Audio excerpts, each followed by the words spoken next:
Guys, it's the weekend.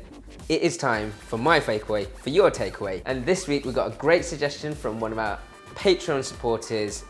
Let's check out his message now.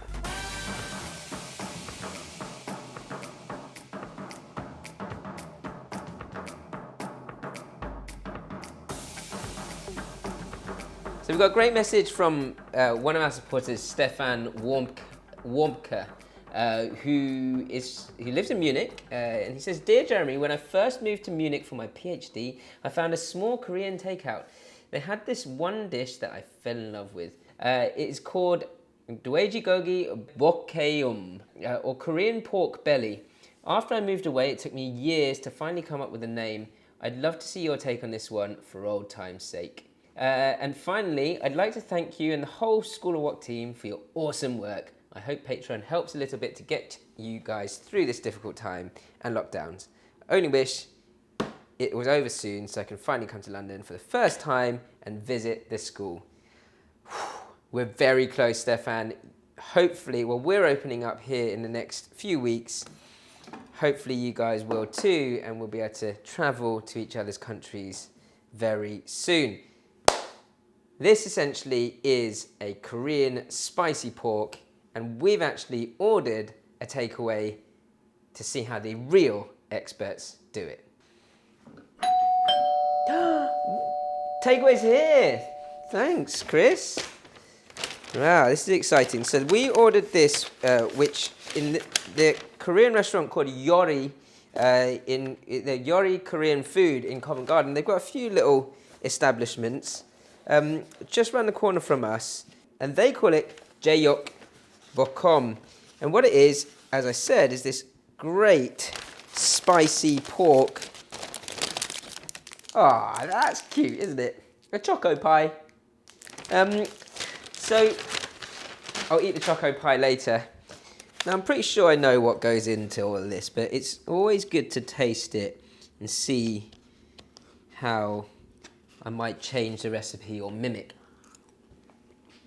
Really sweet, with a kick of spice and a good amount of gochujang, the Korean chili paste. So I'm going to start with the veg, and I've noticed they put a bit of cucumber into their stir-fried spicy pork, so I'll put some into the griddle pan, but also we'll keep some out to add a bit of crunch and freshness. So just with the cucumber, because I'm going to put some into the stir fry, it's quite nice to just remove the seed, and then we'll do nice fine slices. Those will go into the stir fry. The other half of this, I'll keep the seed in. But those diagonal slices there are more for the salad at the end. Welcome to the largest onion in the world, courtesy of School of Wok. That's Jurassic Park theme tune. Yeah, I think it is actually, yeah.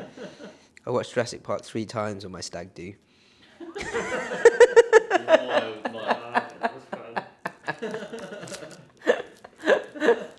Were you filming that? Yeah. And people think I'm not cool. So you want your onion slices to be quite thick actually for this, because you want them to sort of sear through but not wilt too much. Just makes it a little bit more barbecue-y. So you want some finely sliced ginger into either matchsticks or fine dices. Either way. And there's garlic in most Korean dishes. It's a very key ingredient to Korean food. Again, either finely chopped or finely sliced. Because I'm griddling this, I don't want the garlic to burn too quickly, so I'm going to keep it slightly bigger. And as I say, I'm going to keep this as quite a quick cooked dish without too much fuss. So we're not going to pre-marinate the meat or anything like that. Carrot. Again, nice slices of carrot. That can go just before my cucumber. And then the rest here I'm going to use along with that raw cucumber for an added crunch. So So I'm going to go for matchsticks of the rest of the carrot. So I'm just setting up my little salad bowl here. So we're getting closer to the sauce in a second. You could use this sauce to marinate and leave the meat overnight in the fridge, or you can just whack it all in straight into a pan. They're quite strong sauces, so you get immediate flavour from them as well. I'm just doing some finely sliced spring onion to go with the salad and the lettuce wraps and just top the whole dish with later on. Then the rest of the spring onion will work well on the griddle. They'll char up nicely. So I'm going to do this with lettuce wraps, and you might have seen me do this before, but there's a quick trick to taking your lettuce leaves off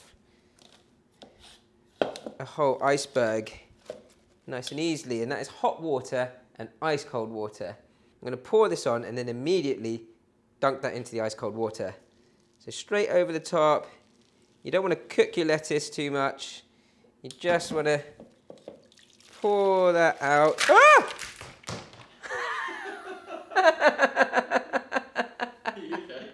Yeah, I'm fine. I'm fine. Is my iceberg okay? My iceberg is okay. You don't want to drop it into the bowl quite like that, but at least it dropped in the bowl, and I've just got to wipe up the surface a little. After that lettuce fiasco, you should be able to just lift your lettuce leaves off nice and easily. And that is what the hot water does. It just helps to open up your lettuce cups.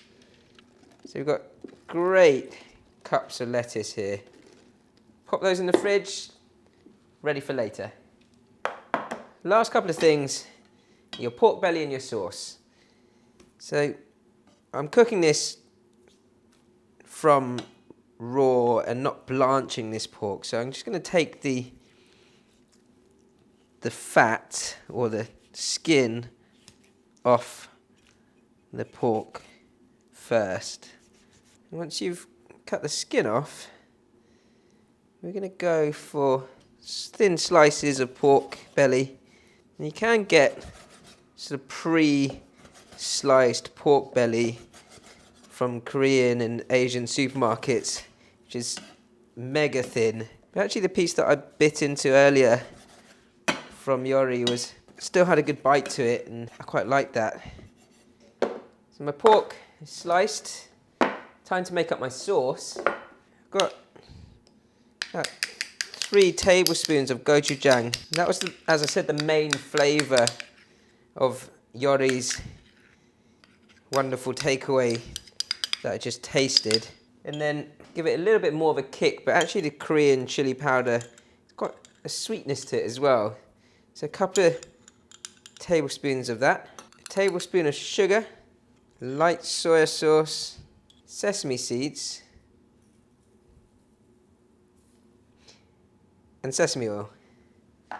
Give that a good mix around.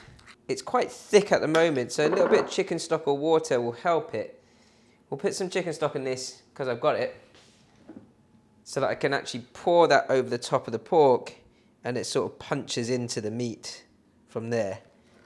So you're going for more of a dripping consistency, still a little on the sticky side. I'm going to add a bit more stock.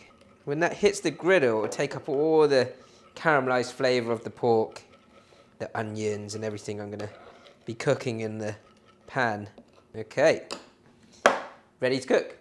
I'm going to drizzle some oil over the pork, give that a massage. I'm only doing it this way because I'm doing it on a griddle pan. If I was cooking it in a frying pan, then you're fine to just pour the oil into the pan itself. I want that pan to be really, really smoking hot before I put anything into it so that it doesn't stick to the bottom. Pork belly. So when you're cooking meat directly on a pan like this, you know, the initial seal and the stickiness of it will mean that it might stick a little. The best thing to do is not move it around too much for the first couple of minutes. Let it really cook and start to crisp up. Once it starts to crisp up, it will lift off the pan. Meanwhile, I will put a little bit of oil on this side, and then I can start to sort of use the space to grill anything else that I want to. So I've got my onions here. Spring onion, same again, so just find some space for it if you can. Those carrots will wilt down once I've poured the sauce over the top, so I'm just going to place those over the top so they can start to heat through. You know, it looks kind of pretty as it is, and I already know that that pork is cooking nicely because it's starting to curl up and wanting to lift off the pan. I'll leave the ginger, garlic for just before I put the sauce in so it doesn't burn. And then I'll start to move things around. And if I just show you a piece, see how easy this sort of takes off because of that little layer of oil that I rubbed around the pork, but also because we're controlling the heat nicely.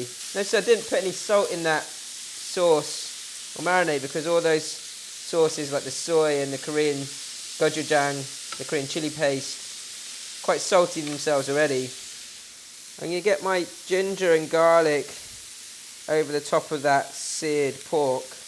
Keep the cucumber till very last. Leave that for a couple of minutes to sear on the other side before I then start to pour the sauce in, let all the flavours on the pan lift off and sort of pack into the pork itself. My sauce on this really high heat is going to bubble up very, very quickly. So straight over the meat and all over the rest. And that chicken stock in there to just thin it out works a treat, and you can start to really get all of that pork into the sauce now. I'm just keeping the veg separate because it'll make it nice and pretty for when I serve up. I mean, that is pretty much there, so I'm going to get that cucumber into the actual pork and just fold that through. If you feel like the cooking is happening too quickly for you and you don't want to burn your sauce, you can just add a little drizzle of chicken stock again and get that through that whole pan. I'm going to take that pan off the heat, and that there is already done. Lovely onions and carrots, charred spring onions, and then my spicy pork over the top. Simple cooking. It's all about those strong flavours from the gochujang and the chili. And then don't forget your lettuce wrap and your salad. So I'm actually going to make one of these up now. Get a whole load of that pork into there. I've cut this lettuce wrap into a nice sort of leaf shape. Your salad to add even more crunch over the top. I mean, that looks beautiful. And of course, pop it into a takeaway. It's very difficult to present it like this, but when you go into the restaurants, quite often you get it with lettuce wraps, rice on the side as well, pickles, different salad bits. So this is my version of Yori's takeaway. Let's try it. Just gonna go straight in.